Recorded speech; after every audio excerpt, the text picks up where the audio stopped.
Saudara, sore hari ini Tuhan taruh di hati saya percaya di dalam Tuhan tidak pernah ada yang kebetulan, amin. Saya sebetulnya menyiapkan sebuah, ketika Pak Petrus WA saya dan saya mulai berdoa Tuhan apa yang harus saya bagikan. Dan di hati saya ada beberapa hal yang sebetulnya Tuhan itu saya rasa saya mau bagikan itu, tapi kemudian saya rasakan belum glek, saudara, di hati ini kayak belum gimana gitu. Saya tanya Tuhan, saya nantikan Tuhan dan Tuhan mengingatkan akan sebuah tema ini yaitu mengenai meterai. Saya pernah dapatkan rema ini sekian bulan yang lalu. Dan malam hari ini saya mau bagikan sama saudara karena itu yang Tuhan taruh di hati saya. Oke, saudara, saya percaya kita semua tahu apa yang namanya meterai. Tahu ya meterai ya? Kalau saudara orang yang mungkin mengurus surat-surat, perjanjian jual beli, semuanya mungkin menggunakan meterai. Saudara tahu itu ya, juga ada transaksi jual beli di atas nominal kalau nggak salah 1 juta, saudara harus gunakan yang namanya meterai. Nah, di Indonesia meterai itu adalah bea pajak, saudara. Jadi kita mesti beli, ada nilainya. Tapi saya percaya yang Tuhan mau sampaikan mengenai meterai itu bukan meterai yang sempit itu, saudara. Tapi saya percaya Tuhan punya meterai yang luar biasa. Amin. Nah, saudara, kalau kita mau bahas dulu meterai yang biasa ini, saudara. Meterai itu diberikan supaya apa, saudara? Supaya surat yang saudara tanda tangani punya kekuatan hukum, betul? Kalau saudara tanda tangan sebuah surat tanpa meterai, itu tidak ada kekuatan hukum. Tapi ketika saudara menandatangani surat di atas meterai, itu punya kekuatan hukum, betul ya? Saudara tahu akan hal ini? Dan kalau katakan satu pihak ada yang melanggar sebuah perjanjian dari meterai itu, bisa dibawa ke sebuah pengadilan, ke persidangan, dan dikenakan pasal-pasal hukum. Jadi meterai yang di Indonesia secarik kotak berharga 6.000, tahun depan katanya naik 10.000. Yang harganya 6.000 itu ternyata mempunyai kekuatan yang luar biasa, punya kekuatan hukum. Saudara, kalau saudara mengikuti di beberapa hari terakhir kemarin, Pak Petrus Hadi mengajar kita mengenai businessman yang menjadi kingdomsman, betul ya? Kalau saudara mendengarkan ada Pak Jimmy yang datang ke sini juga, beliau juga cerita mengenai itu juga, businessman jadi kingdomsman. Kalau saudara dengarkan Pak Daniel Panji minggu lalu, beliau juga cerita mengenai kingdom era. Wah. Jadi hari-hari ini kita ini sedang memasuki masa kerajaan. Amin. Kerajaan Tuhan harus ada di tengah-tengah kita. Nah, saudara, apa hubungannya kerajaan sama meterai? Ya, nanti kalau saudara baca di Alkitab, ternyata di Alkitab kita ini banyak menyebutkan tentang meterai. Satu hal lagi, saudara. Akhir-akhir ini saya juga sebagai orang Kristen, saya juga sering mendengar, saudara, orang membicarakan yang namanya tanda antikris. Saya percaya kita sudah ada di akhir zaman dan itu dibahas. Dan itu ada hubungannya mungkin kalau saudara yang mengikuti berita dengan Pilpres kemarin, tanda antikris.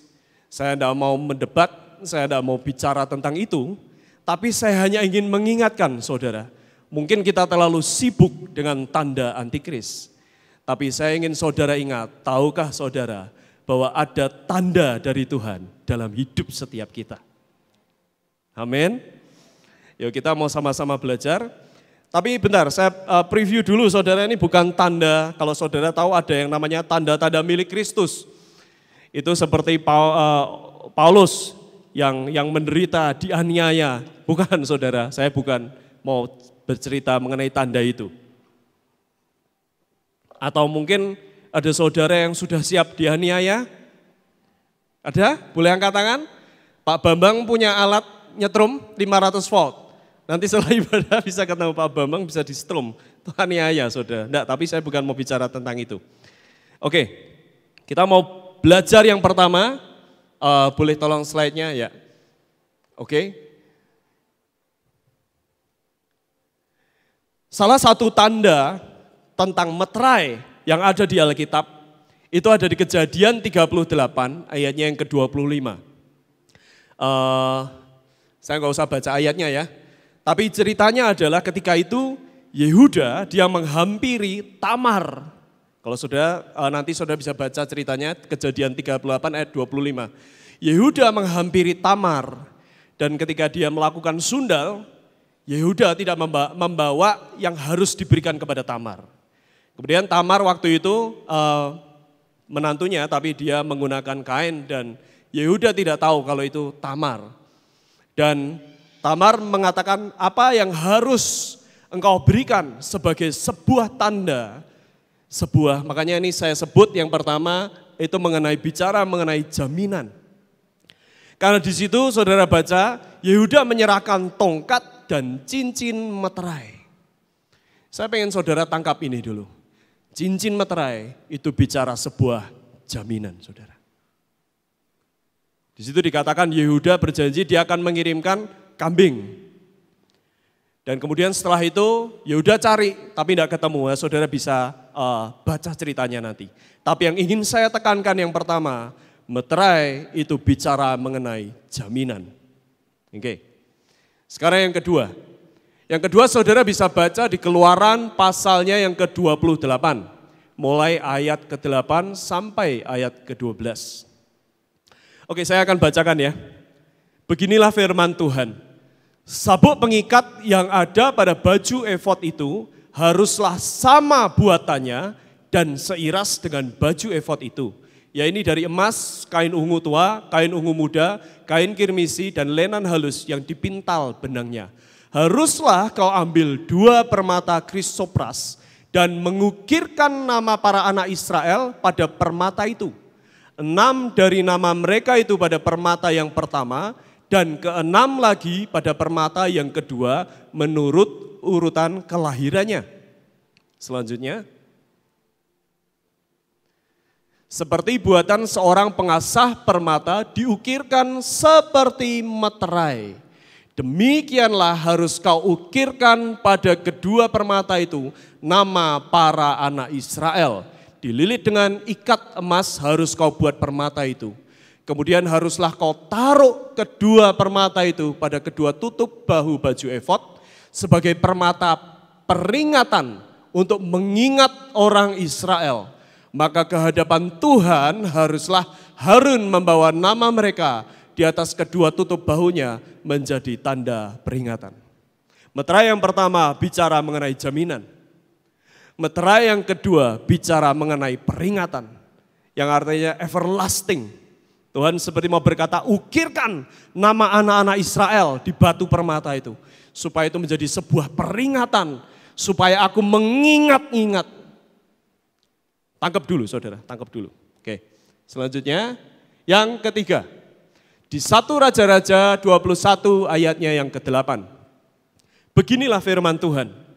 Kemudian ia menulis surat, ia di sini adalah Isabel. Kalau saudara baca ini kisah mengenai Ahab, Raja Israel Ahab dan istrinya Isabel. Isabel menulis surat atas nama Ahab, memeteraikannya dengan meterai raja. Lalu mengirim surat itu kepada tua-tua dan pemuka-pemuka yang diam sekota dengan Nabot. Meterai di sini bicara mengenai apa saudara? Otoritas. Ini meterai sama saudara, yang tadi saya cerita meterai 6.000 itu juga punya otoritas. Kalau kita tanda tangan yang namanya kuasa, apa tuh? Kuasa mewakilkan ya atau apa sih? Surat kuasa. Nah, orang yang diberi tanda tangan, dikasih tanda tangan di atas meterai, dia punya kuasa. Dia punya power untuk dia mewakili nama yang tertera di situ. Di sini juga Isabel, dia menulis surat atas nama Ahab, memeteraikannya dengan meterai raja. Jadi meterai, jaminan, everlasting, juga bicara otoritas atau kuasa. Oke. Selanjutnya. Ya, yang keempat. Nehemia 10 ayatnya yang ke-29. Beginilah firman Tuhan. menggabungkan diri dengan saudara-saudara mereka, yakni pemuka-pemuka mereka itu. Mereka bersumpah kutuk untuk hidup menurut hukum Allah yang diberikan dengan perantaraan Musa, hamba Allah itu, dan untuk tetap mengikuti dan melakukan segala perintah Tuhan, yakni Tuhan kami, serta segala peraturan dan ketetapannya. Ini sebetulnya ada lanjutannya tapi tidak apa-apa. Di situ dikatakan perjanjian diikat oleh para pemimpin. Hari itu Nehemia datang meratapi keadaan Yerusalem. Yerusalem jatuh, orang Israel jadi budak oleh bangsa-bangsa lain.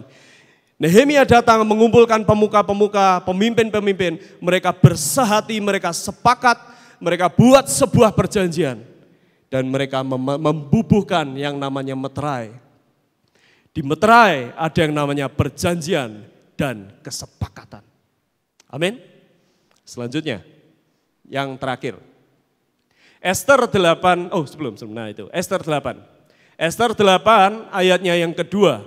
Maka raja mencabut cincin meterai yang diambil daripada Haman, lalu diserahkannya kepada Mordekai. Dan Mordekai diangkat oleh Ester menjadi kuasa atas harta milik Haman.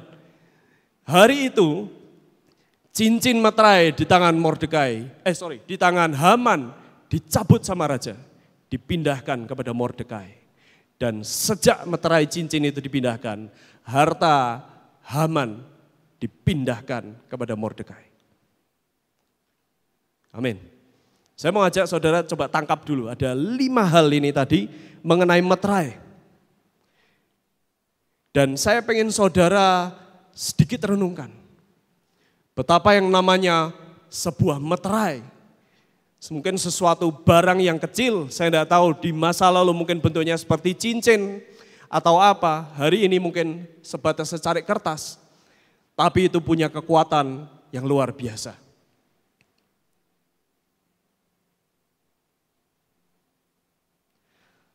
Nah, saya mau ajak langsung kita baca selanjutnya. Nah, ini yang pertama. Meterai di akhir zaman. Yohanes pasalnya yang ketiga, ayatnya yang ke-33.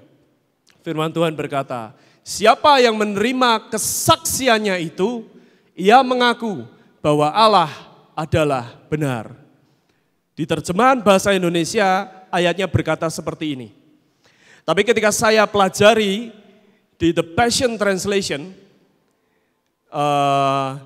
tapi itu di situ dijelaskan di The Passion, di Aramaik, di bahasa Aramaiknya, ayat ini berkata, those who accept his testimony, mereka yang menerima testimoni, kesaksian, take God's true seal upon them. Jadi ternyata saudara, ketika kita mendengar Tuhan Yesus, berita kesaksian mengenai Tuhan Yesus, di situ dikatakan take God's seal upon them. Saudara, ketika saudara, kalau The Passion menjelaskan lebih jelas lagi, bahasa Indonesia berkata menerima, tapi The Passion berkata yet those who embrace. Saya pengen saudara ngerti, embrace artinya itu memeluk saudara. Artinya menerima dengan antusias. Artinya saudara bukan hanya menerima, oh ya dengar, oh ya, masuk sini keluar sini, bukan saudara. Tapi ketika saudara mendengar sebuah berita bahwa Tuhan Yesus mati di kayu salib buat hidupmu dan hidupku, dan itu menggetarkan hatimu, dan itu membuat engkau berkata, yes Tuhan. Saudara sedang embrace, saudara sedang terima meterai itu. Amin. Saudara terima meterai itu. Yang selanjutnya. Efesus 1 ayat ke-13 dan ke-14. Beginilah firman Tuhan. Di dalam Dia kamu juga, karena kamu telah mendengar firman kebenaran, yaitu Injil keselamatanmu.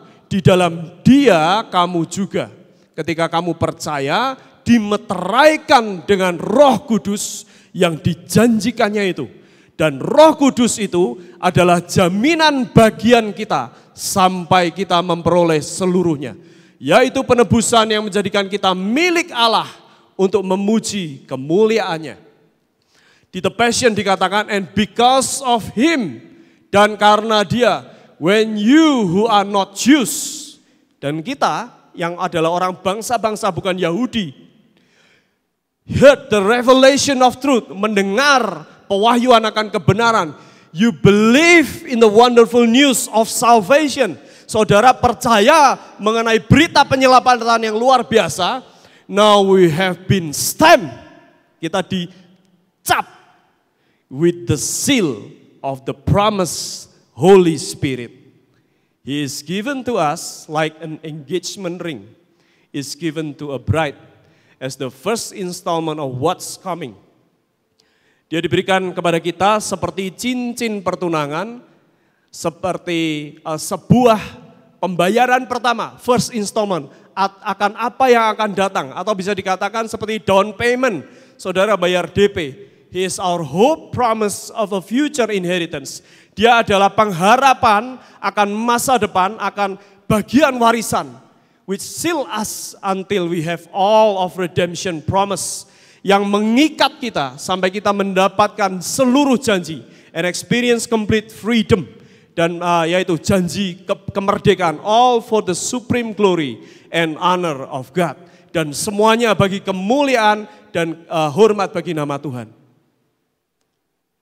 Saudara, jelas ayatnya berkata, ketika kita mendengar pewahyuan akan kebenaran, ketika saudara percaya dengan berita kebenaran, kita sebetulnya dicap dengan stempelnya Tuhan. Berapa banyak saudara sejujurnya sadar akan hari ini? Saya sejujurnya waktu membaca ini saya baru ngeh juga, waduh ya. Keren juga Tuhan. Ternyata Tuhan punya yang namanya cap Tuhan. Bukan cuma antikris yang punya tanda saudara, tapi Tuhan punya cap. Dan dia sudah cap itu saudara. Ketika saudara mendengar berita keselamatan, ketika saudara percaya dan terima Tuhan Yesus sebagai Tuhan dan Juru Selamat pribadimu. Amin. Yang terakhir, saya berharap saudara bisa ngikutin. 2 Korintus 1 ayatnya yang ke-22. Bahasa Indonesia berkata, beginilah firman Tuhan, memeteraikan tanda miliknya atas kita dan yang memberikan Roh Kudus di dalam hati kita sebagai jaminan dari semua yang telah disediakan untuk kita. Tapi The Passion menuliskan seperti ini. He knows we are His. Tuhan tahu kita adalah miliknya. Since He has also stamped His seal of love. Sejak Tuhan cap stempel cintanya over our heart. Di hati kita.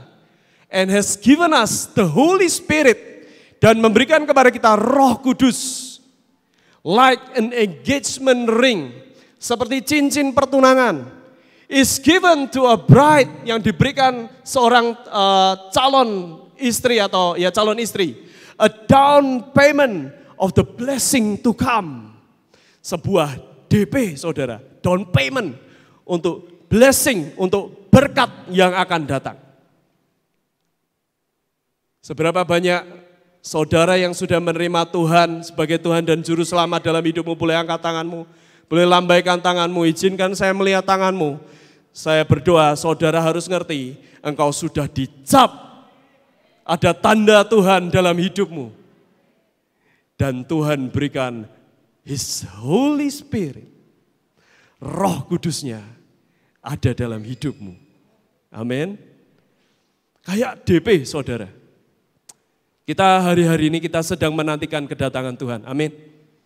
Itu sebabnya ketika saya renungkan ayat ini, kenapa kok Tuhan kasih DP? Kemarin kokoh saya diberkati Tuhan beli mobil. Dan ketika kita inden, kita bilang, oh ya kita mau ambil mobil ini.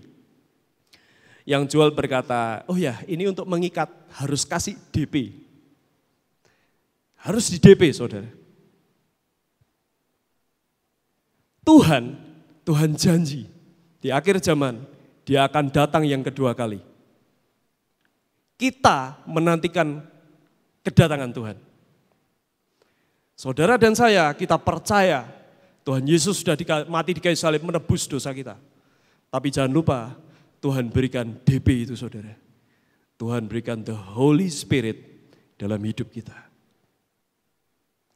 Di situ dikatakan seperti cincin pertunangan. Saudara, saya ingin saudara renungkan yang namanya cincin pertunangan. Meskipun saya tahu hari-hari ini kondisi keadaan moral itu begitu mengerikan. Tapi ketika orang yang namanya bertunangan seharusnya, kecuali dia melepas cincin pertunangan dan membuang itu, seharusnya seorang calon istri atau calon suami, dia sudah milik, belum sah ya, tapi sudah di DP saudara. Kalau mobil inden sudah di down payment.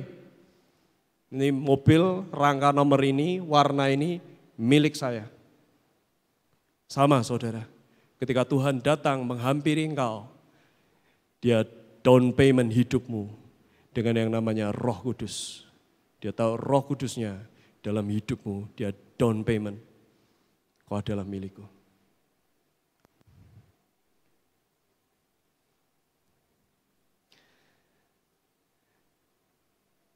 Tapi saya pengen saudara coba renungkan hari-hari ini akan hidup saudara.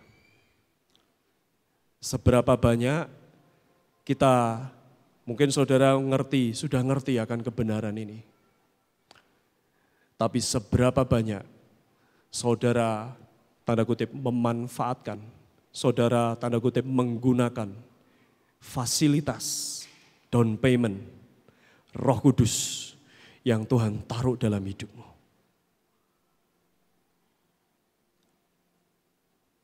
Saya pengen saudara ngerti, Tuhan memberikan Roh Kudus sebegitu mudahnya.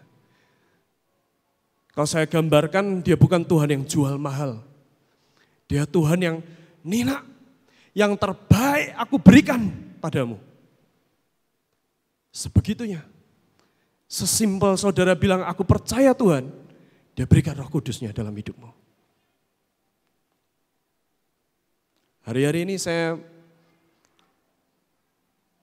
sedang ada beberapa keluarga menghadapi masalah.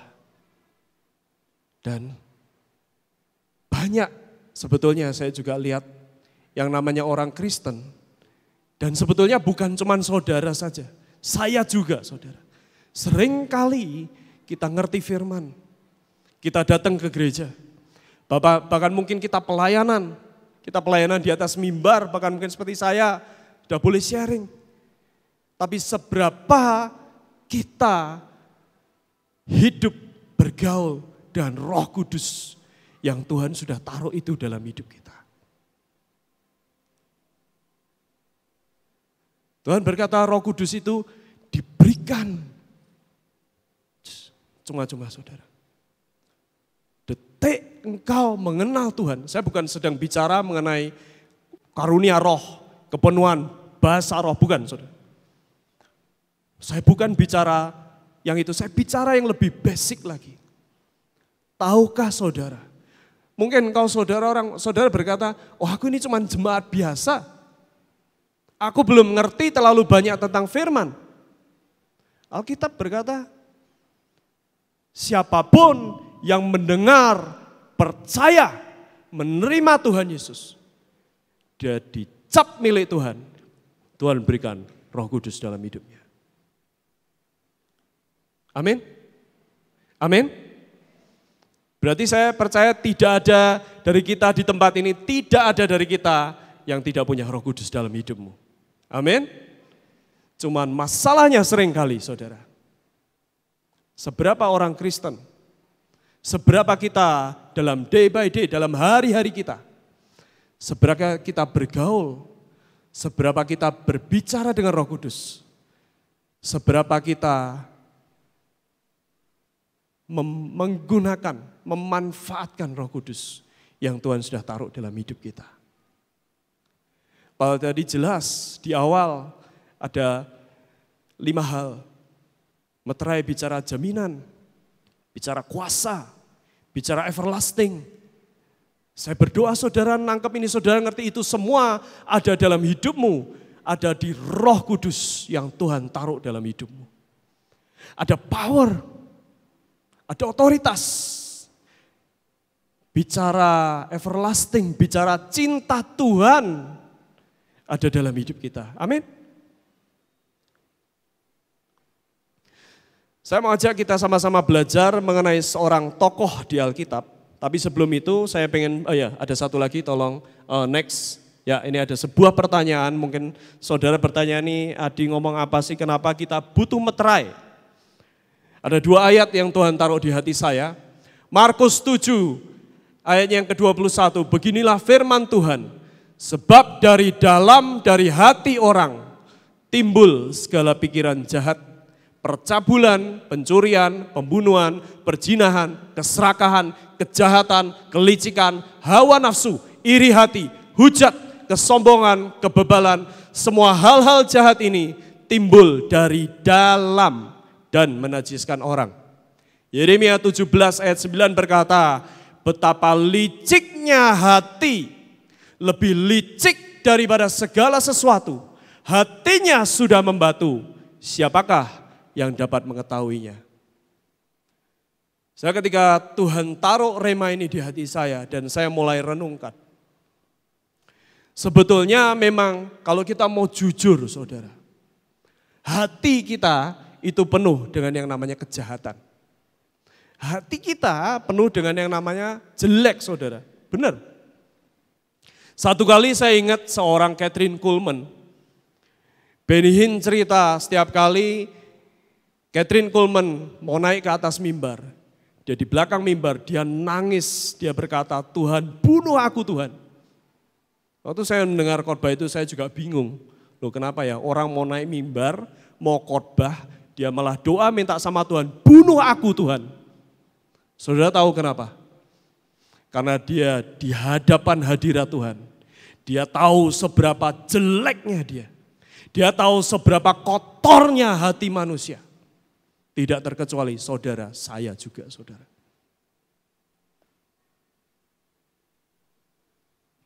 Jangan diaminkan, karena kita punya Roh Kudus, nanti kita mau belajar. Tapi kita harus akui, hati kita itu jelek saudara, benar. Banyak kejahatan, banyak iri hati. Mungkin saudara berkata, oh saya tidak pernah membunuh, saya tidak pernah berzina, saya tidak pernah mencuri. Tapi mungkin saudara pernah yang namanya iri hati. Saudara pernah mungkin yang namanya kalau cowok ngelirik cewek. Dan berlanjut. Saudara pernah mungkin dengan saudaramu engkau disakiti dan engkau marah di hatimu. Mungkin saudara bukan orang yang wah langsung marah. Saudara diam. Dan ketika orang berkata kamu marah, oh enggak. I'm fine. Saya oke. Kamu iri hati? No, enggak. Saya enggak iri hati.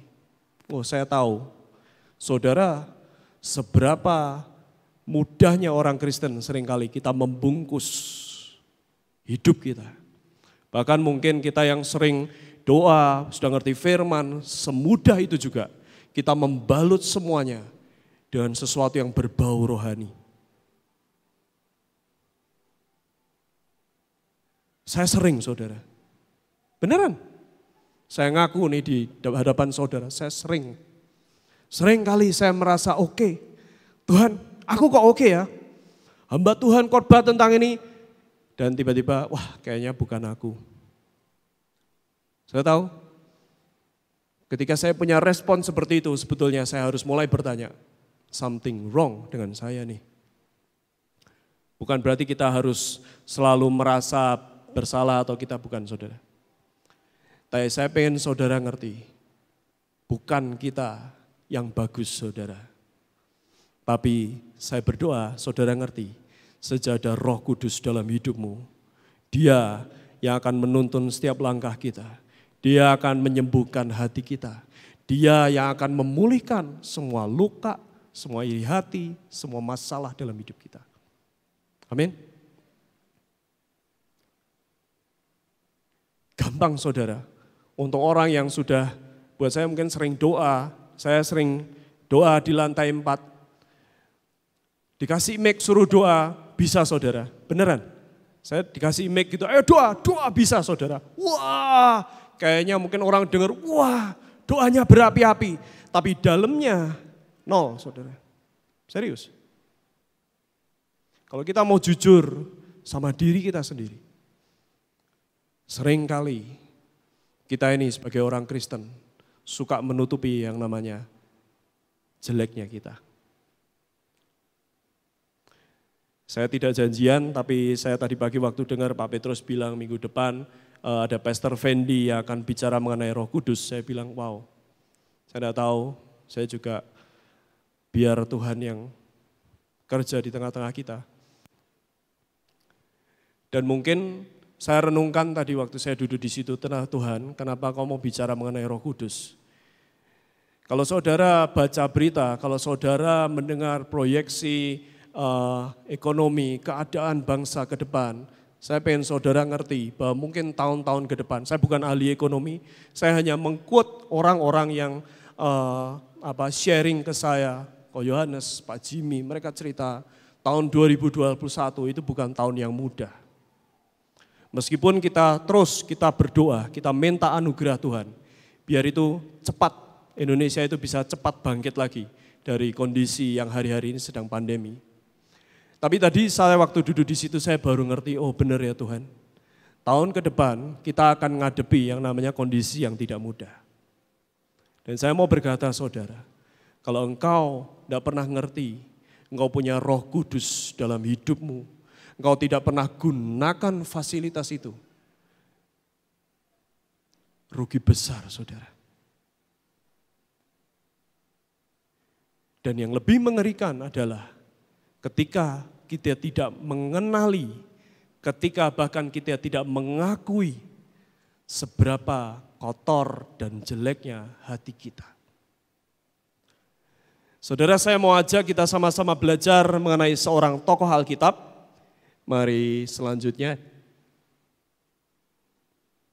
Saudara, kita mau belajar dengan seorang tokoh bernama Yohanes Pembaptis. Saya percaya Yohanes Pembaptis, saudara sudah banyak sering mendengar akan ceritanya. Lukas 1 ayat yang kelima, beginilah firman Tuhan. Pada zaman Herodes, Raja Yudea adalah seorang imam yang bernama Sakaria dari rombongan Abia. Istrinya juga berasal dari keturunan Harun, namanya Elisabet. Saya garis bawahi seorang imam. Saya tidak akan bacakan perikopnya, saudara bisa baca, ada di Matius, ada di Lukas, nanti saudara bisa baca di rumah, kisah mengenai Yohanes Pembaptis. Tapi saya ingin saudara garis bawahi, Yohanes Pembaptis, dia adalah keturunan seorang imam. Kita sama-sama tahu Yohanes Pembaptis tinggal di padang gurun dan saudara sudah dengar ceritanya. Tapi saya pengen saudara ngerti, dia seorang keturunan imam di zaman itu. Saudara perlu tahu, seorang imam di zaman itu bukan orang kere, saudara. Imam di zaman itu, dia adalah orang yang kaya. Dia orang yang terpandang. Dia orang yang dihormati orang-orang Israel hari itu. Ayahnya seorang imam. Ibunya juga berasal dari keturunan Harun. Jadi saudara bisa bayangkan, Yohanes Pembaptis mungkin kalau hari ini, dia mungkin anak bupati, mungkin anak pendeta gede, anak pendeta besar, anak bupati, anak gubernur. Dia orang yang punya dengan segala macam fasilitas. Dia orang yang kaya, tidak berkekurangan.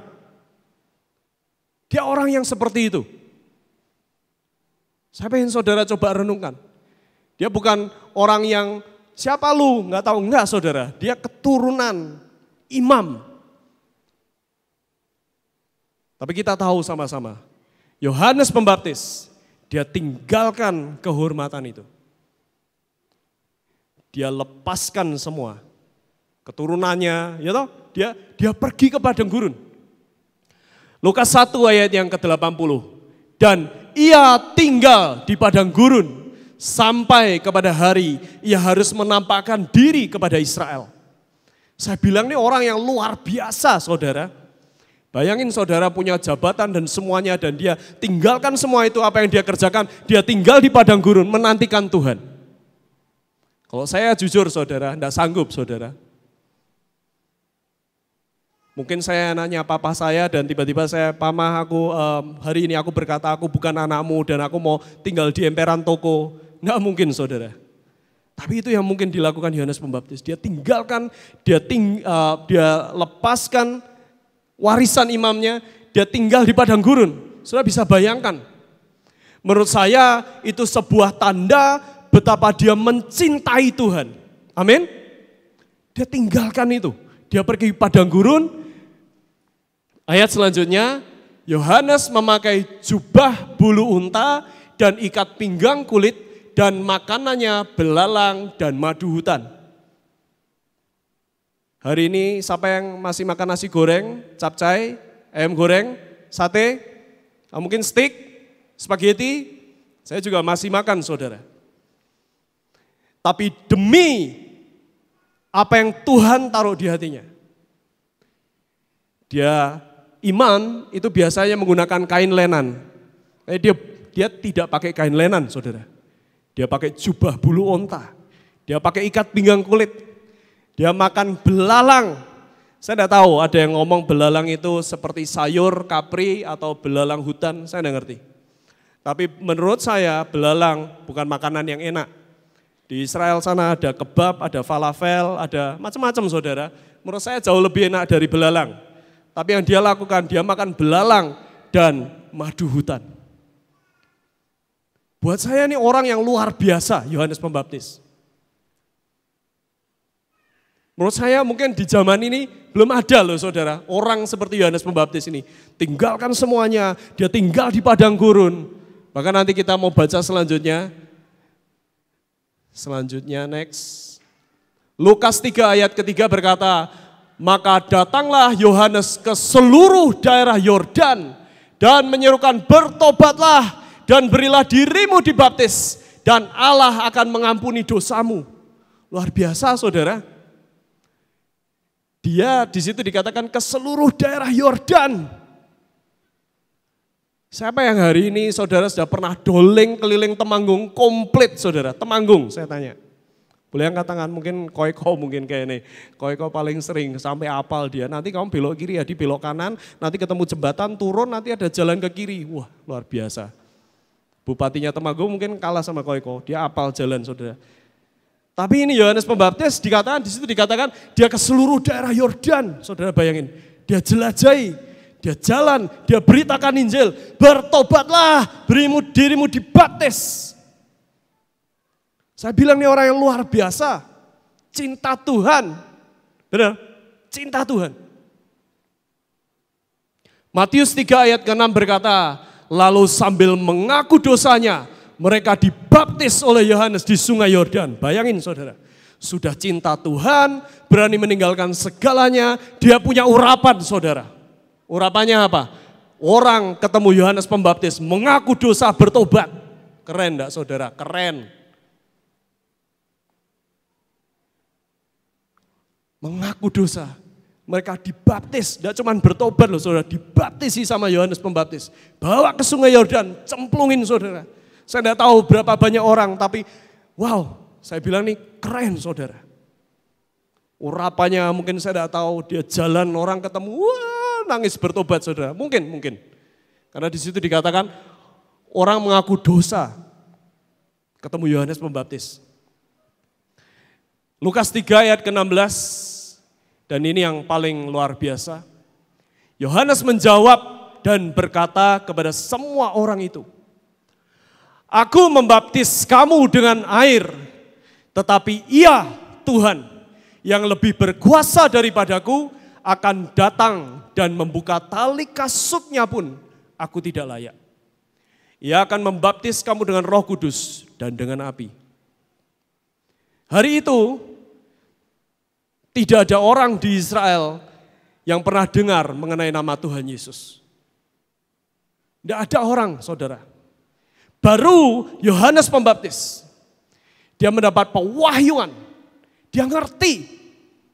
Orang-orang di situ bertanya kalau sudah baca di Alkitab, kamu nabi yang akan datang, kamu kan Mesias. Dengan rendah hati dia berkata, bukan, I'm not the Messiah, bukan aku Mesiasnya. Rendah hati enggak saudara? Rendah hati loh. Saudara bayangin dah, coba misalnya ini, hari ini misalnya saya khotbah gini, wah orang nangis rebah. Wah kira-kira gimana saudara? Wah jangan-jangan aku Mesias nih, wah bahaya, celapder saudara.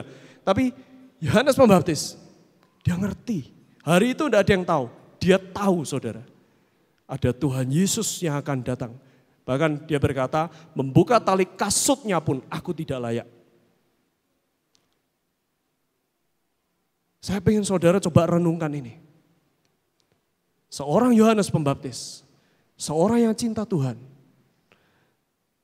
Seorang yang meninggalkan, melepaskan banyak hal dalam hidupnya.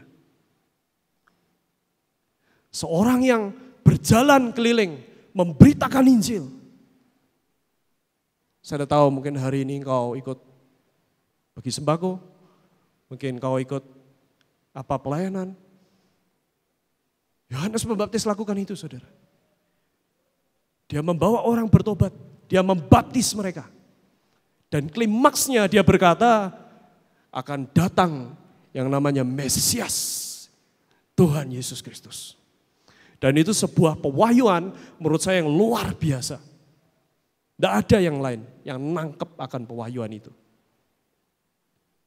Saya bisa ngerti? Dia orang yang luar biasa. Tapi kemudian saya mau ajak kita sama-sama next. Saudara renungkan ini. Lukas 7, jangan lihat yang ini dulu, lihat Lukas 7. Lukas 7 ayat yang ke-19. Di akhir hidupnya, Yohanes Pembaptis, dia berkata, dia memanggil 2 orang muridnya dan menyuruh mereka bertanya kepada Tuhan, engkaukah yang akan datang itu atau haruskah kami menantikan seorang lain?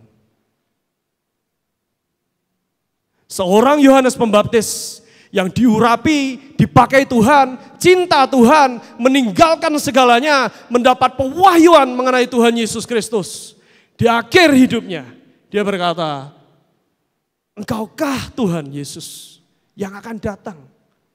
Dia yang berkata Tuhan Yesus adalah Mesias, dia juga yang meragukan Tuhan Yesus adalah Mesias. Engkaukah yang akan datang itu? Atau haruskah kami menantikan seorang lain? Saya bukan sedang berkata Yohanes Pembaptis yang punya Roh Kudus dan yang bukan, saudara. Saya mau berkata orang diurapi Tuhan, dipakai Tuhan sedemikian rupa. Tapi saya ingin saudara renungkan, saudara lihat betapa hati manusia itu begitu mudah tergoncangkan, digoyahkan. Saya tidak tahu, saya tidak berani ngomong, saya tidak dapat pewahyuan mengenai itu. Tapi kemungkinan Yohanes Pembaptis kecewa ketika dia memberitakan tentang Tuhan dan Tuhan datang melakukan mujizat dan dia ada di dalam penjara. Mungkin kecewa, saya tidak tahu. Ada sesuatu yang dia harapkan dan tidak terjadi. Dan itu membuat hatinya pahit, saudara. Dia yang memperkenalkan kepada orang Israel, ini Tuhan Yesus Mesias. Dia juga yang berkata, engkaukah yang akan datang atau haruskah kami menantikan orang yang lain? Saya pengen saudara ngerti, saudara renungkan. Betapa hati manusia, betapa sejujurnya kita ini sangat rapuh saudara. Kita ini sangat mudah saudara, yang namanya kena goncangan. Bahkan mungkin kalau awal-awal kemarin pandemi, saya juga takut saudara, benar. Saya ngakui, saya takut. Mungkin kalau kita dengar teman kita diberkati, pengen enggak? Pengen. Tapi saya pengen tahu saudara bisa membedakan batasnya kepengen dan iri enggak saudara? Iri enggak? Saudara saya mau berkata di akhir zaman ini saudara, mari buang semua topeng. Mari buang semua pencitraan-pencitraan. Saya pengen saudara ingat satu hal.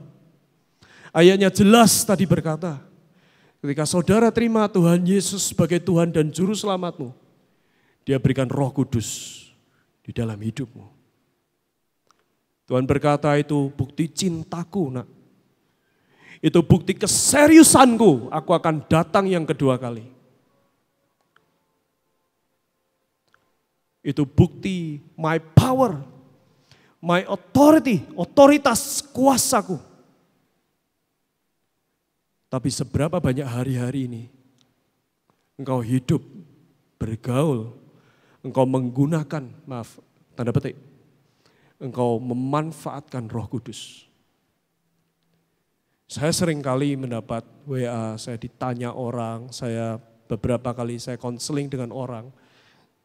Saya sering kali saya bilang, kemudian sebuah konseling nanti ujungnya adalah, coba kamu tanya Roh Kudus. Nah, kemudian sampai di titik itu orang akan berkata, saya enggak ngerti gimana caranya tanya Roh Kudus. Saya sudah tanya tapi Tuhan tidak jawab. Atau saya tidak bisa dengar suara Tuhan. Saudara, ayatnya jelas berkata, untuk saudara terima Roh Kudus bukan sesuatu yang rumit loh saudara. Detik saudara percaya, detik engkau mengakui Tuhan, Dia cap saudara dan miliknya. Dia berikan Roh Kudus. Tapi tidak banyak orang Kristen, kita memanfaatkan bekerja sama dengan Roh Kudus dalam hidup kita. Tuhan tahu kita itu tidak mampu saudara. Maka diberikannya Roh Kudus sebagai penolong. Yang pertama. Yang kedua, karena Tuhan mencintai kita begitu rupa, kita dimeterai sebagai miliknya. Selama kita menunggu, kita hari-hari ini kita sedang menunggu. Kita menantikan Tuhan datang yang kedua kali. Amin. Tuhan punya banyak janji. Tuhan janji loh, Kisah Rasul 3 ayat 21. Pemulihan segala sesuatu sebelum aku Tuhan datang yang kedua kali. Saudara percaya? Amin.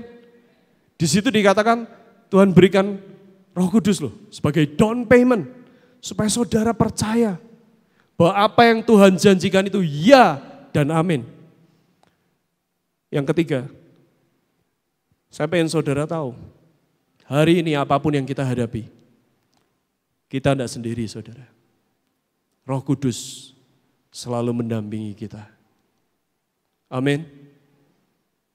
Saya berdoa saudara tidak mengharapkan hamba Tuhan. Bahkan kalau mungkin hari-hari ini berita begitu mengerikan. Kalau kita, setiap kita saudara. Saudara tidak ngerti Roh Kudus itu sudah diberikan dalam hidupmu. Dan engkau tidak pernah hidup bergaul dengan Roh Kudus. Ngeri saudara, ngeri, sungguh saudara. Tadi kita sudah dengar seorang Yohanes Pembaptis. Karunia tidak menjamin saudara. Semua yang seperti itu tidak menjamin saudara. Saudara tahu apa yang menjamin? Roh Kudus dalam hidup saya dan dalam hidupmu. Amin. Amin. Saudara, saya malam ini saya tidak bagikan banyak hal, saya cuma mau bagikan itu. Saya mau tutup dengan sebuah kesaksian.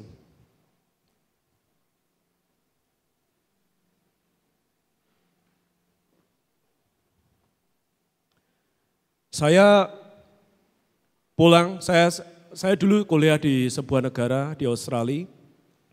Saya pulang tahun 2006. 2006 saya pulang ke Indonesia. Dan saya ingat hari-hari itu hamba-hamba Tuhan sedang mendapatkan tentang 7 tahun kelimpahan. 2007, 2008, 2009, 2010 sampai 2014. Saya ingat itu keluarga kami dipulihkan secara hubungan, secara kesehatan. Saya lihat papa saya hari-hari itu stres, tapi Tuhan pulihkan dulu maaf kata kayak orang sampai butuh pil penenang saudara. Tapi dalam tahun-tahun itu saya lihat janji Tuhan itu luar biasa. Dia pulihkan papa saya. Dia juga Tuhan juga memberkati finansial kita dengan luar biasa. Saya bersaksi saudara. Mungkin saya belum yang sampai gimana, tapi tahun-tahun itu, hari-hari itu, saya melihat bagaimana kuat tangan Tuhan itu memberkati kami begitu rupa. Saya saksi saudara, saya ngalami janji Tuhan, ya dan amin. Saya ngalami itu saudara. Dan tahun-tahun itu adalah tahun-tahun di mana saya ini berapi-api saudara. Sudah tiap kali, hari-hari itu tiap kali kita ada mission trip kemana aja. Saya kalau nggak ada benar-benar ada halangan atau ada sesuatu pun saya berangkat saudara. Bahkan saya ingat terakhir tahun 2014 itu saya ajak istri anak-anak saya kami pergi ke Eropa. Hari itu Pak Petrus diberi tugas ke Eropa, kita mesti doa perangi sesuatu. Saya sebetulnya juga mikir nih anak masih umur segini, yang Timothy jalannya belum stabil, masih jatuh-jatuh harus dipegangin. Yang Jet juga mungkin belum ngerti apa-apa. Tapi saya tidak tahu hari-hari itu hati saya itu begitu berapi-api. Berangkat. Saya bayangin ke Eropa, mau doa perang, bawa anak-anak kecil saudara. Begitu check in, kopernya dibuka, susunya tumpah saudara bayangin. Tapi itu tidak menyurutkan niat saya, itu tidak menyurutkan passion saya. Saya bilang, kita mau berangkat ke Eropa. Ke Israel, kemanapun saudara. Bahkan saya bukan mau pamer saudara. Tapi hari-hari itu saya memberi dengan gila sama Tuhan. Benar saudara. Saya tidak akan sebut. Kalau Tuhan tidak bilang saya tidak akan sebut. Tapi saya beri dengan gila, sungguh saudara. Saya kasih, saya tabur, saya kirim. Tuhan bilang A, B, C. Kasih saudara. Benar-benar saya rasakan tahun-tahun itu, saya bilang, luar biasa Tuhan. Tapi kemudian masuk tahun 2015, tiba-tiba saya, yang biasanya saya tiap tahun, saya punya pabrik yang sudah sekian puluh tahun, saya ini seorang yang bekerja tembakau, sudah sekian puluh tahun bekerja sama dengan mulai dari ayah saya, sampai akhirnya kami membantu melanjutkan itu, semua baik. Tiba-tiba saudara di tahun 2015 ada kabar yang tidak pernah muncul di pikiran saya saudara. Dapat kabar, pabriknya tahun ini tidak beli saudara. Waduh. Saya bilang, oke enggak apa-apa, syakaraba, kita doain nanti pasti beli. Beli enggak saudara? Enggak beli saudara. Kita masih doa lagi, tahun 2016 pasti beli. Tahun 2016, kalau saudara yang tahu tembakau itu ada Covector, tahun itu tahun hujan saudara, panenan jelek, pabriknya enggak beli lagi. 2015, 2016, 2017, 2018. Saya itu saudara jujur ya, sampai Tuhan aku ini salah apa? Dosa apa aku Tuhan? Saya datang ke hamba Tuhan, doain aku. Dosaku apa? Salahku apa? Celahku di mana? Beresin aku mau bongkar wes. Sampai saya sampai doa ini apa aku nih salah kerja tembakau. Seorang hamba Tuhan bilang, enggak kamu enggak salah. Tuhan bilang kerjain. Selama itu bisa menghasilkan, kerjain. Oke, tak kerjain. Saya mau yang profetis, saya komplit saudara, beneran. Ya perlu tanya Koeko tuh, komplit kita sudah lakuin. 4 penjuru, 8 penjuru, 7 penjuru, semua komplit saudara, beneran. Kita lakukan itu saudara. Sampai sejujurnya saudara, satu titik hati saya ini tanpa saya sadari, tanpa terucap di mulut saya. Saya rasanya gini sudah, bertobat sudah, lakuin ini sudah. Hati yang jahat ini bisa berkata, Tuhan salah ini. Hati yang jahat ini ngomong saudara. Mana janji Tuhan? Mungkin tidak terucap saudara. Tapi jujur, saya jujur saudara. Ketika saudara dihadapkan dengan kondisi, dengan keadaan seperti itu. Hati ini tidak kuat saudara, goyah saudara.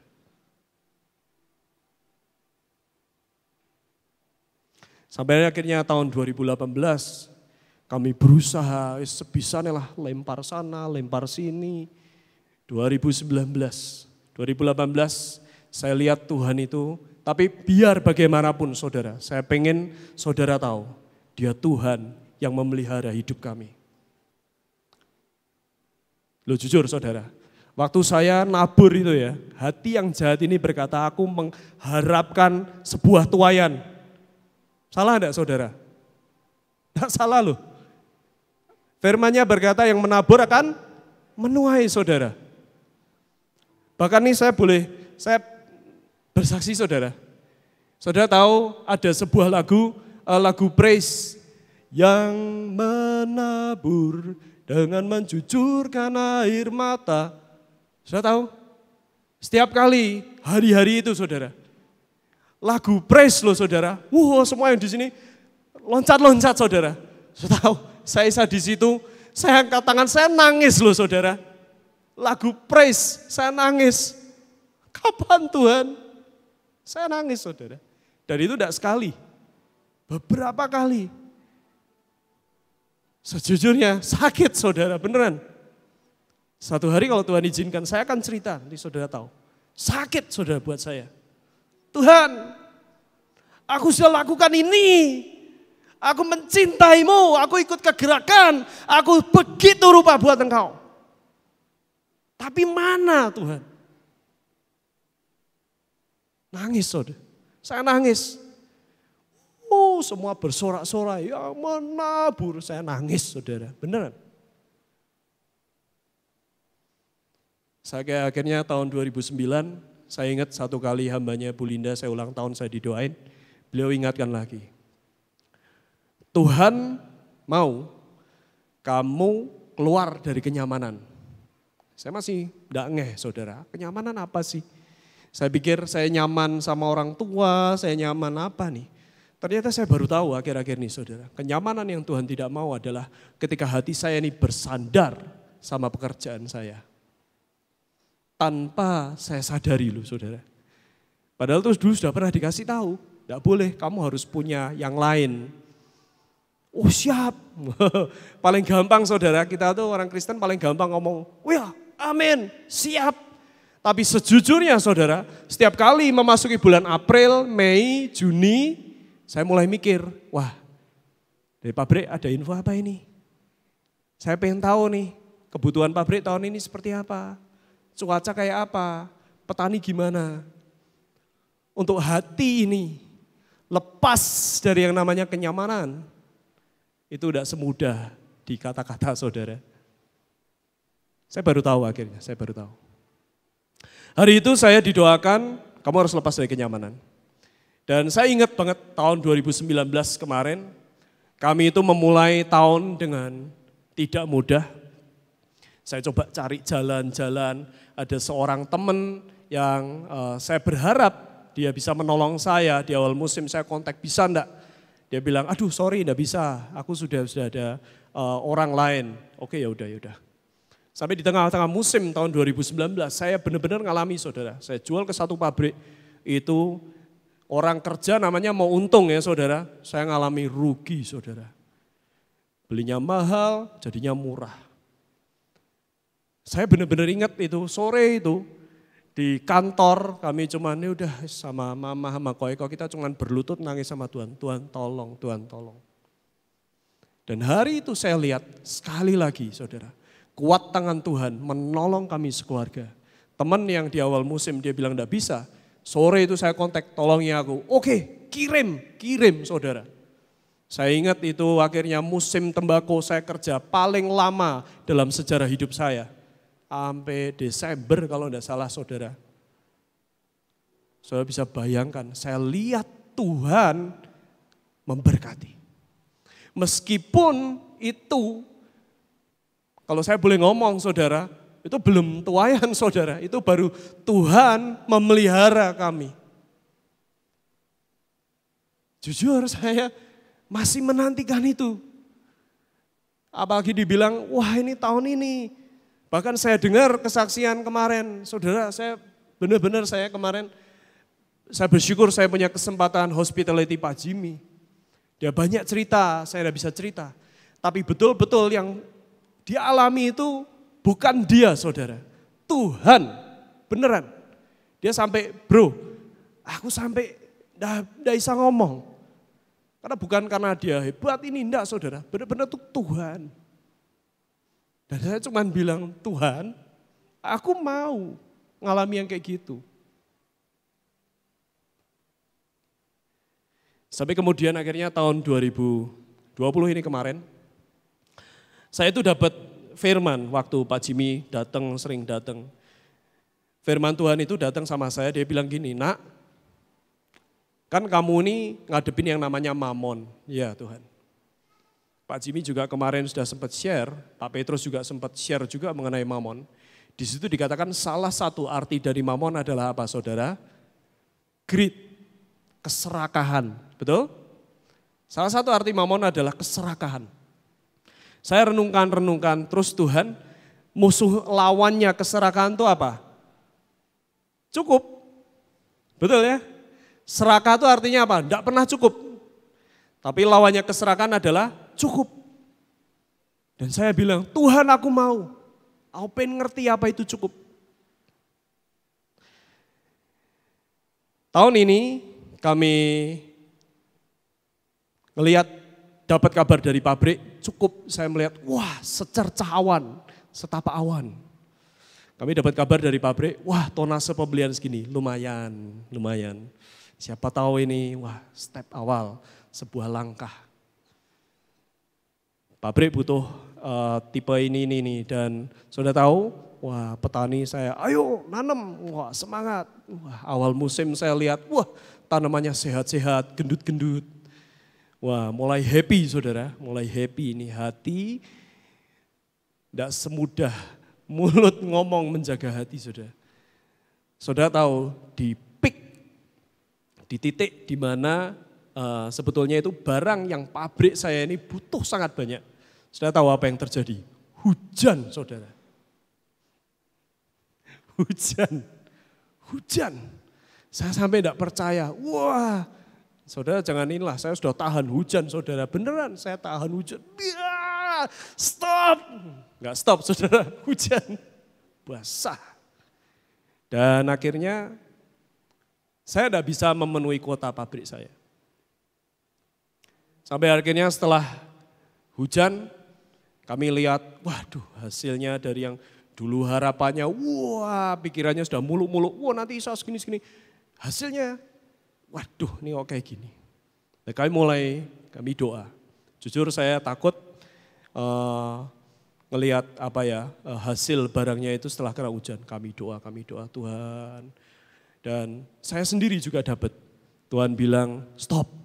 Wah sebetulnya saya ingat waktu itu mama saya kok piye nek lanjut. Tidak tahu mam, aku dapetnya dari Tuhan stop gimana. Dan akhirnya kita sepakat stop. Wah jangan-jangan ini yang namanya enough ya. Wah bener aku bilang, wah ini yang namanya cukup tuh gini. Wah Tuhan bilang stop. Wes rohani banget saudara. Stop, kami stop beneran saudara. Tahun ini tapi kami Tuhan itu juga buka, kami punya kenalan yang baru dan saya melihat tetap pemeliharaan Tuhan itu ada. Meskipun kami tidak bisa ini, tapi kami bisa sebagian barang yang kami sudah ini, kami bisa lempar ke kenalan kami yang lain. Makanya mungkin kalau saudara tahu berapa minggu lalu kami pergi ke Jawa Timur, saya ke Malang, saya ke Surabaya, saya bertemu dengan orang-orang pemilik pabrik. Dan itu saya melihat itu Tuhan juga memberkati usaha kami. Kami itu bisa chemistry itu bisa kebangun enak lah.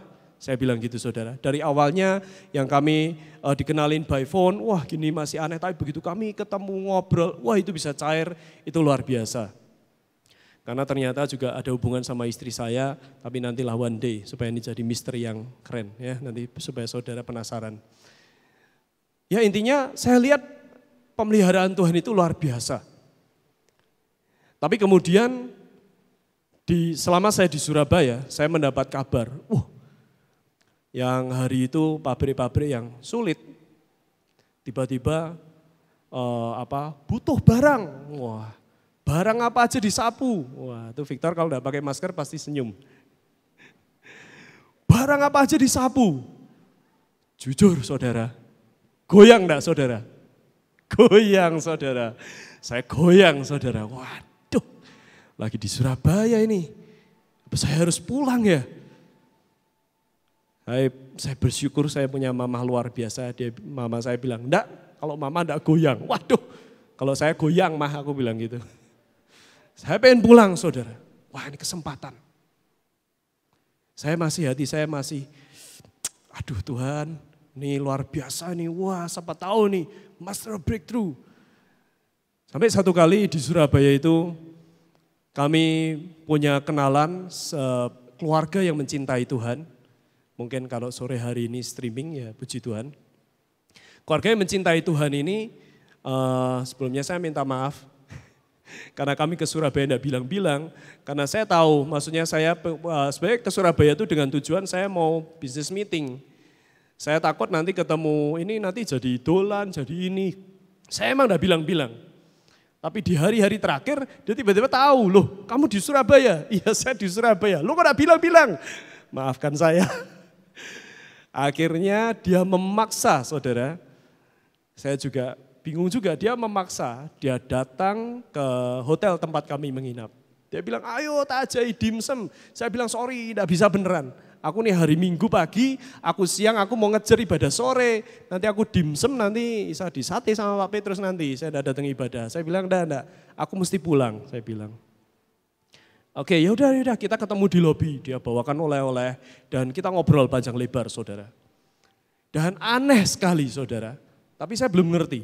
Di situ orang lagi ketemu harusnya ngobrol yang enteng-enteng ya saudara. Dia ngobrolin bisnis saudara. Dia cerita, aku punya kesaksian loh. Oh ya gimana cerita dong. Dia cerita, dia punya hubungan dengan seorang tuan, seorang bos lah di China. Dia sudah menjalin hubungan dengan bos ini sekian waktu, sekian lama. Semua berjalan baik. Kirim barang-barang by kontainer. Satu kali ada dikenalin tuan baru, bos baru. Nah, ceritanya orang yang cinta Tuhan ini mau dibajak saudara. Didatengin bos barunya bilang, kamu sama dia dikasih berapa? Dikasih segini. Bos barunya bilang, gua kasih 2 kali lipat. Wah, ajaib gak saudara? Saya kerja digaji misalnya katakan 2 juta. Bos baru datang, gua kasih lu 4 juta. Terus gimana? Saya bilang, wah keren ini, terobosan. Dia bilang, aku bingung, aku kepengen. Aku tanya sama suamiku. Suamiku bilang, ayo kita doa. Terus suamiku bilang, enggak. Lah terus, Cici gimana? Dia bilang, ya akhirnya aku enggak. Saudara, sesimpel cerita itu. Saya masih enggak ngerti saudara. Oh ya, wah luar biasa ya. Nurut sama Tuhan luar biasa. Oke. Ya udah kita pamit, saya pulang. Perjalanan pulang 4 jam saya di jalan. Saya renungin kok aneh ya Tuhan. Mau pulang ada satu keluarga datang. Kok cerita tentang ini. Saya masih tidak ngerti saudara. Sampai akhirnya sore itu saya hadir di ibadah. Tapi karena saya terlambat, saya tidak berani duduk depan saudara. Saya duduknya di belakang. Ngumpet saudara, malu. Saya di belakang mulai penyembahan. Tiba-tiba saya disentuh roh Tuhan. Saya nangis saudara. Saya masih ingat saudara. Tuhan tuh bilang, kamu mau belajar nak yang namanya cukup? Cukup adalah ketika aku bilang, cukup? Itu cukup. Sudah tahu? Tolong tampilkan ayatnya, saya mau bagikan ini buat saudara. Meskipun ini bukan buat semua, tapi saya percaya, next dulu. Nah, ayat ini, saya pernah dapat ayat ini sebelum saya ngerti sore itu. Tapi tiba-tiba sore itu ketika roh Tuhan menyentuh saya, ketika Roh Kudus bicara, tiba-tiba ayat ini menjadi sebuah pencerahan di hidup saya. Amsal 30 ayat yang ke-8. Beginilah firman Tuhan, jauhkanlah daripadaku kecurangan dan kebohongan. Jangan berikan kepadaku kemiskinan atau kekayaan. Biarkanlah aku menikmati makanan yang menjadi bagianku. Supaya kalau aku kenyang, aku tidak menyangkalmu dan berkata siapa Tuhan itu. Atau kalau aku miskin, aku mencuri dan mencemarkan nama Allahku. Di The Passion bagus banget. Di situ dikatakan, empty out my heart. Bersihkan hatiku. Everything that is false. Semua yang salah. Every lie and every crooked thing. Semua kebohongan, semua kejahatan. And give me neither undue poverty. Jangan berikan kepadaku kemiskinan, nor undue wealth, ataupun kekayaan. But rather, tapi feed my soul with the measure of prosperity. Garis bawah ini saudara. That pleases you. Berikan aku bagianku yang menyenangkan akan hati Tuhan. May my satisfaction be found in you. Biarlah kepuasanku aku temukan di dalammu. Don't let me be so rich. Jangan biarkan aku jadi sangat kaya. That I don't need you. Sampai aku tidak membutuhkan engkau Tuhan. Or so poor atau sangat miskin that I have to resort to dishonesty. Sampai saya harus menjadi orang yang berbohong. Just to make ends meet. Hanya untuk mendapatkan sesuatu hal yang sepele. Then my life will never detract from bringing glory to your name. Dan hidupku tidak akan pernah jauh dari membawa kemuliaan bagi nama Tuhan. Hari itu saudara, sore itu saya bertobat, saya nangis sejadi-jadinya di situ saudara. Saya bilang, aku baru ngerti Tuhan.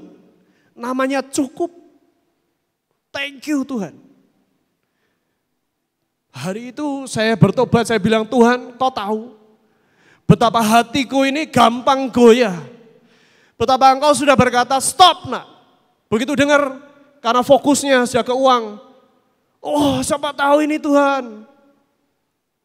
Hari itu saya bertobat sudah. Bilang Tuhan ampuni aku Tuhan. Aku tahu seberapa hatiku ini Tuhan jahat. Seberapa hatiku penuh kebohongan, penuh kepalsuan. Gampang sekali saudara. Saya membungkus dengan yang namanya yang rohani, yang bagus, yang indah. Hari itu saya nangis saudara. Saya bilang Tuhan ampuni aku Tuhan. Ampuni aku Tuhan. Kemarin waktu saya renungkan, Tuhan suruh bagikan ini saudara. Saya mau berkata, tidak ada manusia yang mampu saudara.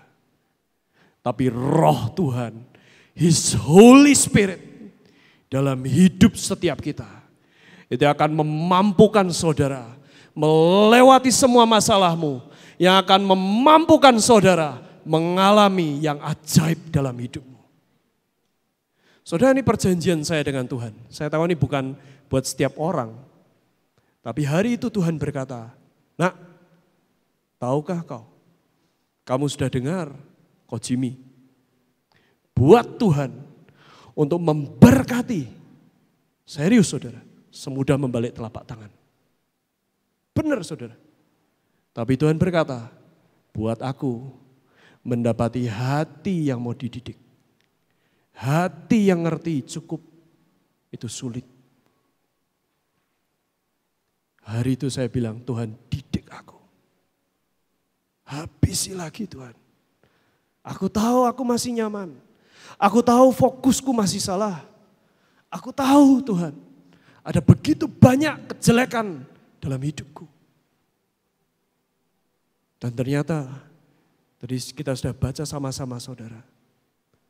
His seal, God's seal, stempel cintanya Tuhan. Itu Tuhan berikan cuma-cuma begitu mudah. Detik saudara dan saya. Kau percaya Tuhan adalah juru selamatmu. His Holy Spirit itu diberikan sebagai jaminan, sebagai meterai.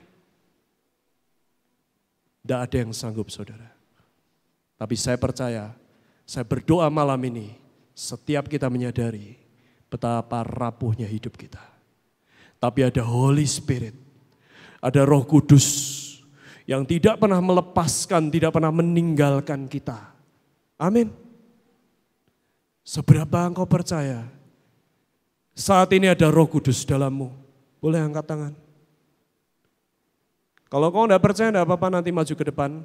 Kalau saudara percaya, bahkan mungkin kalau saya boleh lengkapi saudara. Mungkin dia selama ini menantikan saudara. Ingin berbicara kepada saudara. Tapi mungkin pikiranmu dipenuhi dengan masalahmu. Pikiranmu dipenuhi dengan urusanmu, dengan keinginanmu. Bahkan mungkin dengan kepahitan, dengan luka yang saudara tidak pernah menyadari itu. And His Holy Spirit tidak bisa bekerja dalam hidupmu. Rohnya saudara menantikan setiap kita. Saya tahu ke depan bukan hari-hari yang mudah. Tapi saudara perlu ingat, ada jaminan Tuhan. Jaminan Tuhan dalam hidup setiap kita. His Holy Spirit di dalam saudara dan saya. Mari tutup mata saudara.